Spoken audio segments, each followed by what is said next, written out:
the Reconstructionist Radio Podcast Network presents Worldview Media Podcast, where Gordon and Joyce Runyon view popular media through the lens of the biblical five-point covenant model to help believers appreciate and apply principles of exciting narrative and engaging storytelling.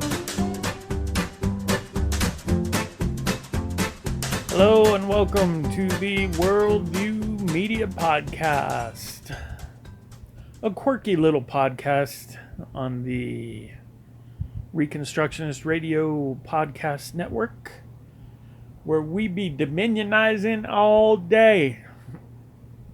My name is Gordon Runyon, and with me is the woman I met while breaking into Westminster Abbey many years ago, my wife Joyce.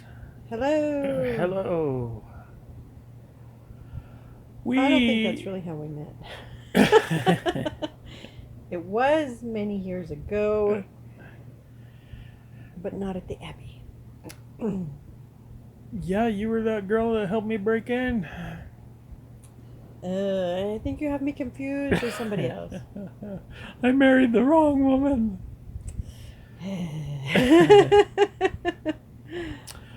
All right, so here we are. You know what we're going to do? What? We're going to do a worldview discussion and analysis of a movie. Of a movie? Yeah. What is the movie? I thought we'd change it up and head in that direction. We can try. So the movie is called Stoned Destiny. No. Stone of... Is there a the? Stone of Destiny. It's not Stoned Destiny. That could be another film, but not this one. That sounds like a Jack Black joint. There you go. All right, so Stone of Destiny. Yes. That is correct. Where in the world did we find this gem? On Amazon Prime? Amazon Prime. Was it previously a made-for-TV movie in England? No, I think it was actually released. It's a Scottish-Canadian film from 2008. Okay, so 2008, and very briefly, the plot is that a young Scottish man named Ian Hamilton at the beginning of the 20th century. That's right. Yeah. Isn't it? It's based on a true story. Yeah. And Ian Hamilton gathers together... It's in 1950 is what this tells me. So it's a little bit... Oh, I thought it was later. Much earlier. Yeah, okay. 1950. All right, well, shows what I know. So in 1950, young Scottish...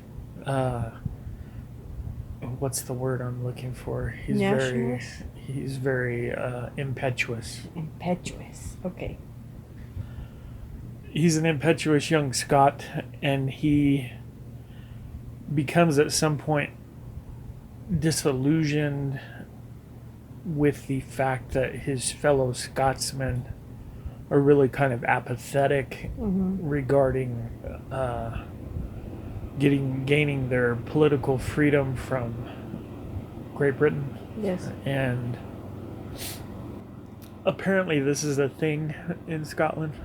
Well, I think it's been a long time kind of thing in Scotland. I don't know, maybe I'm crazy.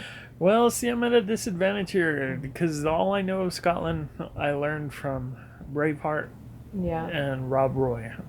Well, I think those kind of friendly ventures continued between the two for a long time. Well, it does seem that for hundreds of years, Scotland and England have gone at each other and comes and goes in waves.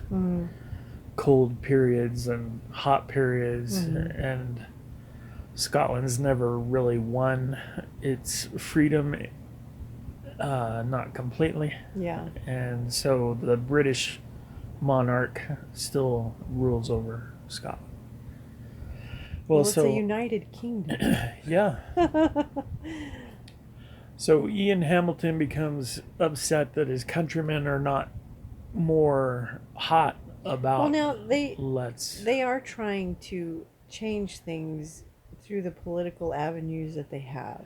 Right, but they're And those just things are just not going anywhere. yeah, and that's what he's upset about is that And they just say, we tried. the Scots are too busy working and stuff like that to really show up at the polls like they need to and stuff. And so he decides that what may be needed is a symbolic sort of act that will rally the country. Mm-hmm. And he decides that that symbolic act should be for somebody to go to London and steal, to take back. Yeah. I don't guess it would be thieving. To go and take back this big rock called the Stone of Destiny. Mm-hmm. And apparently this is the stone on which Scottish kings were. Well, Robert the Bruce. Was Robert the Bruce one of them? Yeah. Okay, so Scottish kings were anointed or coronated. Yeah.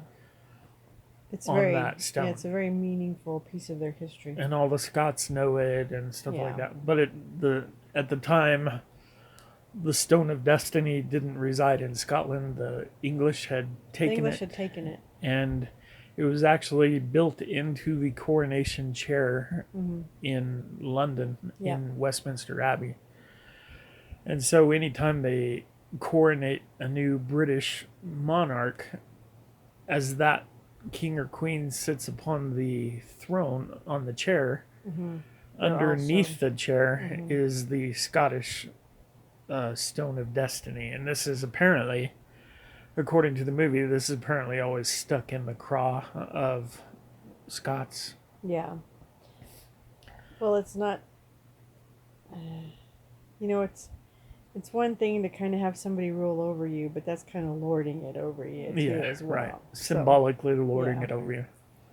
Making sure you know that our chair You are beneath our is chair. on top of your stone. Yeah. And so he hatches this cockamamie scheme. Him and a handful of friends, they're going to go to London, find a way to break into the Westminster Abbey, and take back the Stone of Destiny and take it back to Scotland. Mm-hmm. And that's really the plot of the movie. That's it. And I don't think we need to give away the ending, Okay. do we? No. I don't think so. So just what were your kind of overall thoughts about this movie? If you're telling somebody about it. I think it ended up being a better movie than I had anticipated. Oh, really? Yeah. So I liked it. I probably won't look at it again, No. but it's not something I'm going to be like, oh, I need to get that in our library of on stock things to watch. But I did think it was a good movie. I liked the actors in there. I think they did pretty good about transporting you to a time period. Okay. That it was definitely it's not a now type of film. I'm not that familiar with all of the English, vehicles, what should be there, what shouldn't be there. Right. Stuff like that. But I thought the actors were pretty good, and they're just all kind of randomly mixed in together. It's not the the people that have been hanging around for years is lamenting and saying we need to do something about this. They all just kind of mix in together at the right time to get this thing done. They're not really friends before. Oh. And they just situations put them in each other's path, and everybody's agreeable to the task. Well, all cards on the table. I fell asleep partway through this movie. Yeah, but it was 7. In my defense, it was after 7 p.m. It was 7:11. How long did I sleep? Do you know? longer than you probably should have. I don't know if you really watched the movie. No, I did. I was just going to make the point that it didn't keep me awake. And then after I woke back up and started again to engage with it, I didn't feel like I lost anything. I'm not sure how long I was out, but I didn't feel like I... Point is, I think it was a really slow-moving thing until they get to the actual heist itself. Yeah. Is that fair? Well, I did not fall asleep. Yeah, I understand that. And I didn't think it was really that slow moving. There's parts and pieces that come together because, like I said, these are strangers that unite for this cause. And so they're not, it's not like your mates that you hang around the pub with all the time and you've been planning all this and just saying, we're so upset and that's not what this is. And originally it was just going to be Ian and his one good friend, neither of whom could lift very much in my opinion. I thought that was a bad plan. Because it turns out the Stone of Destiny is... It's kind of heavy. Probably a couple 100 pounds. Yeah. Probably 300-400 pounds. So, really? You think it was 400 pounds? I don't know. I think that's a little bit... That's a little much. Of course, you wouldn't know. You were sleeping, so... I saw the stone. I didn't miss any of that. And so... you would recommend it or not recommend it? I would recommend it. Okay. Well, then I would too. I would recommend it. I think you should watch it, actually. What do you think about that? I watched a lot of it. What are you talking about? I watched all the really important parts. Well, there you go. All right. I felt like I could tell at places it was a pretty low budget affair. Probably. Yeah, it's not a big movie. It's kind of a smaller movie, but... Well, I was really curious if they really had admission into some of the places they were supposedly being in the film, and were those... Were they really in Westminster? Yeah. Were they sets? Were they... I can't see them really being in there. They wouldn't let them do that, surely. Well, I don't know. So... Okay. Let's see.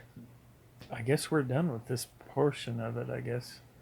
If we would both recommend it. Yeah. It's not like an A movie or anything like that. No, but it's... it's not cheesy. I think the actors really did a good job. Yeah. There wasn't anybody who had a crazy accent that you're like, no, what's wrong with you? So, and the scenery was really nice. It probably is a lower budget movie, but I still think they did a nice job. People get carried away with some of the budget issues. And we found out where the Hogwarts train comes from. Scotland. It wasn't the right one, though, because it didn't have the red. Right, it wasn't the red steam engine, but that's pretty iconic railroad. Yeah, of course.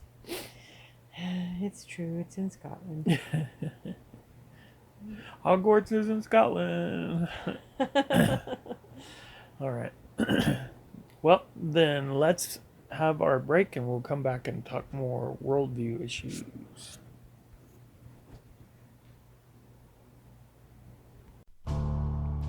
The Reconstructionist Radio Podcast Network brings to you a complete lineup of podcasts where you will hear practical and tactical theology. Our desire is not simply that you consume our shows, but that you also live out your faith in every area of life.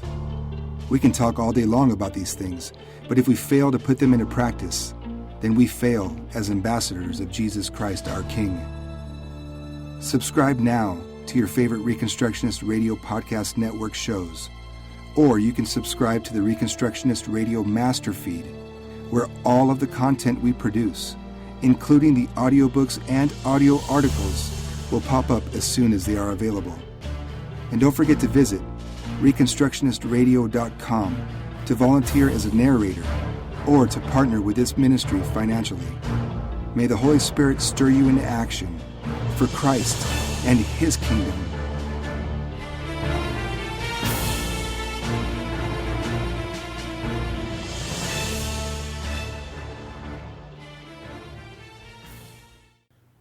And we're back. Worldview Media Podcast. Dominionizing all day. Crazy. All right. So we're talking about the stone.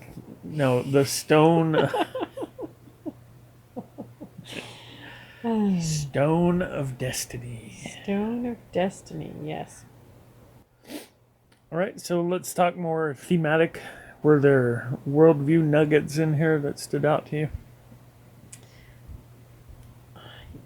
I think there's something with unjust rule, Unjust government? Yeah, what do you rule? do? Okay. What is your what's your obligation to follow those things? Right.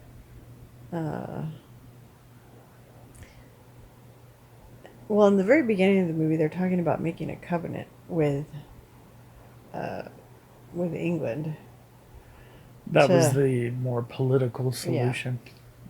But I thought it was interesting that that was the term that they used. Right. That it wasn't something else. It wasn't a bill or an agreement, and maybe that's just their language. That's what they would well, say. especially because the whole concept of the Solemn League and Covenant, that's a Scottish thing. I guess I do know some Scottish stuff. I know John Knox, and I've read the history of the progress of the Reformation in Scotland, so I know some of that. And a couple of the other Reformation preachers I know about. And Solemn League and Covenant was a big deal. And Yeah, because it wasn't a treaty. It wasn't a... Right. It was a covenant that they were wanting to make. And so I thought that was interesting language to use. Right. And that harkens back to history, for Yeah. sure. They never did go into what the contents of that covenant were, though, did they? Not very much. They did a little bit. But it was kind of just establishing themselves with their own parliament to decide what they wanted to do as a country instead of just being under Sure. the British Parliament. Right. Well, as far as worldview and stuff goes, I really felt like it was a really interesting thought that Ian Hamilton had. Ian Hamilton had the thought that just purely political action wasn't enough to shake people out of their kind of apathy. And it really, maybe political momentum is a good way to talk about it, where an object that's in rest tends to stay at rest. Yeah. And when you get people who are reasonably comfortable in their situation, it takes something to kind of dynamite them out of that. And it really kind of made me think about things that went on with the American War for Independence and how many of the kind of iconic moments in that still stand out for us and have powerful impacts on the American imagination. Like, I wonder if the Boston Tea Party had thrown something other than tea into the harbor, would that have been as effective? Or was there symbolism involved in that really rallied things? And would we still be talking about it if it was... Would we drink more tea today? Is that what you're saying? Oh, no. I just kind of wonder about the importance of those kind of symbolic acts. Yeah. And there's actually quite a lot of that in Scripture. And especially in the history of Israel in the Old Testament, that a lot of really kind of iconic moments stand out because of the drama of the symbols involved there. And the one very dramatic one stands out for me is what a big deal it was when Israel lost control of the Ark of the Covenant to the Philistines Yeah. in the days of Samuel, and then think of like the duel of the prophets Elijah and all the prophets of Baal, and how that became, I mean, still to us that's pretty iconic, and there's a lot of rich symbolism that's involved with all of that. And so the Bible really does take those historic moments seriously and acknowledges and even establishes the fact that those really important moments in history kind of take on a life in terms of symbolism and the way they survive and get passed down. Crossing the Red Sea is one of those, and it's something that gets referred to continually after that, and these iconic historical moments. And I was fascinated by Ian Hamilton's theory, and I think he's right, and I think the rest of the story kind of bears this out, that he was not wrong. He was on to something, that Scots were comfortable enough that they didn't go to the polls like they maybe should have and all that, but affected by the right symbolism, they could kind of get up in arms about stuff. Well, and I think in that regard, that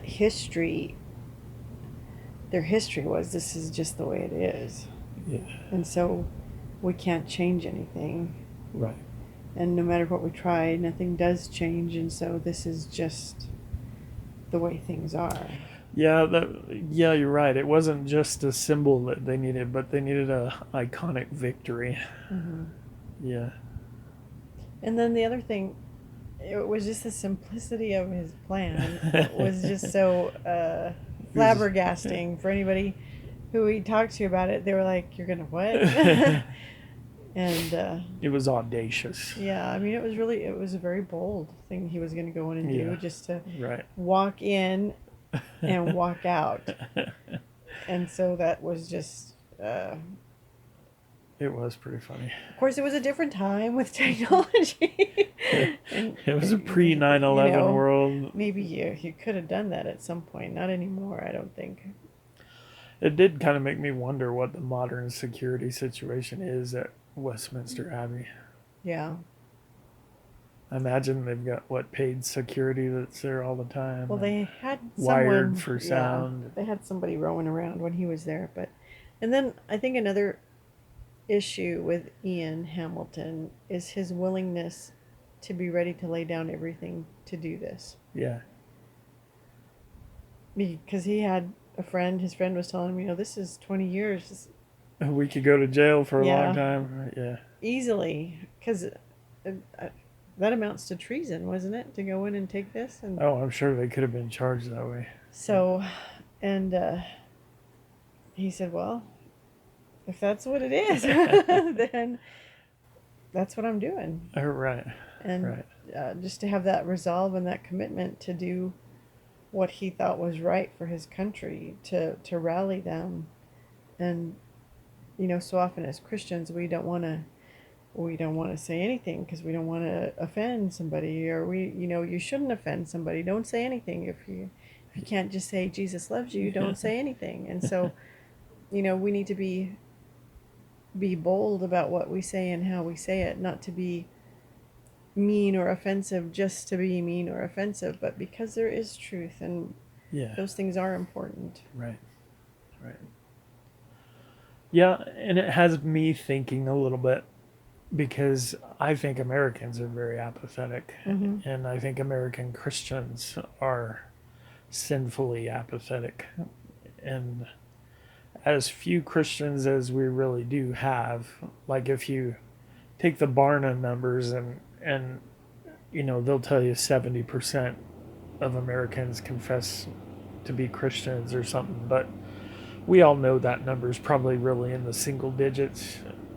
But even that, if if we had 7% of the country, let's say, that was serious about their Christian faith, that's enough to change everything. You know, the homosexual lobby, the whole LGBT thing, Mm-hmm. still the best numbers we have is that gay people represent what, 2-3% of the population, and Ridiculous. transgender people Yeah. are something like 0.05% or Yeah. something. It's ridiculous, and yet that fired up little minority has completely changed American culture over the course of a generation. Less, Yeah. We don't even have those types of special privileges for disabled people, right? which And so are a lot so it more. just makes me think, what if just half of the serious Christians decided we're gonna really do something, and what would it take to get them to do that? Now But it, isn't it that may take a revival. I mean, it may take well? I'm sure. it may take a miraculous move of God changing the whole nation and waking up the Christians, but I kind of wonder if we don't need a symbolic sort of victory like that, like Ian Hamilton envisioned. Yeah. Kind of makes me wonder if there isn't a symbolic sort of victory out there that we could have that would have the effect of making Christians think, hey, you know what? We really don't have to put up with the way things are just because this is the way they are. Yeah. Maybe that's Oklahoma. I don't know. Well, yeah, except our guy didn't win that, but you know, that's a step, and Yeah. that's on the way to that. Eventually, an abolitionist is going to win something big. Eventually, that's going to happen, and then we're off to the races. You know, Yeah. and Well, but part of the issue with that is for the people that are serious and are doing the right things. I don't know how right they are, because yeah, you have things that shouldn't be an issue that turn into something huge for no reason other than people have little pet sins that they want to oh keep, yeah, yeah, and yeah. you know, that's really sad. Right, right. We were just talking about the fact that there are apparently people calling themselves Reformed Christian believers who, for instance, believe that women are created less in the image of God than men are. Mm-hmm. And that's the sort of thing that just makes you want to smack your head and say, what in the world? If this is the state of the good guys, Yeah. if this is the righteous camp, and we've got this sort of stuff going on, we're a long way from changing anything for real. Yeah. But it makes me want that one symbolic victory. You know, I don't know what it is. I We don't gotta know find either. our stone of destiny. We gotta find Stone Destiny. I don't know if that's a good one. It is a good name for a rock band, though. All right, Mama, did you have anything else on this movie? No, I did like it. It was a good movie. It makes you think about some things, and you know, what's really important to you? Why is it really important? And what are you willing to do about it? Yeah, that's true. I'm glad you mentioned that, because the whole movie is kind of what you mentioned about the guy deciding he loved his country enough he was willing to sacrifice, and sacrifice a lot, and his friend was not willing, and so the whole movie kind of traces these friends who decide to do this, and follows their own kind of maybe waffling now and then and getting cold feet and is this really what, you know, look at the price we could pay, and Yeah. so it really is kind of a study in priorities and how we determine what we think is really worth it, that Yeah. sort of thing. So a lot of that is pretty interesting. All right, then. You think we're done? I believe so. That wasn't even close to Scottish. See, there's nobody like that in this movie. No, they all do good Scottish That accents. doesn't even sound Hispanic. I don't know what's going on. You're a woman without an ethnicity. Good, bad? I don't know. Well, that's not for me to decide. All right. Well, let's get out of here and not keep these good people longer than we need to.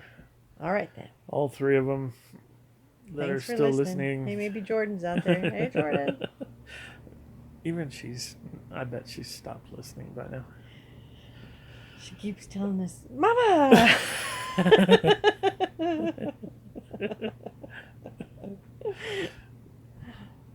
All right, bye.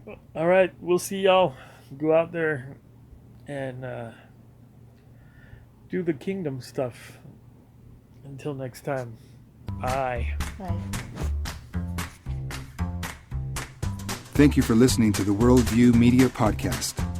Please visit reconstructionistradio.com to check out the other podcasts in our network and to download our free audiobooks.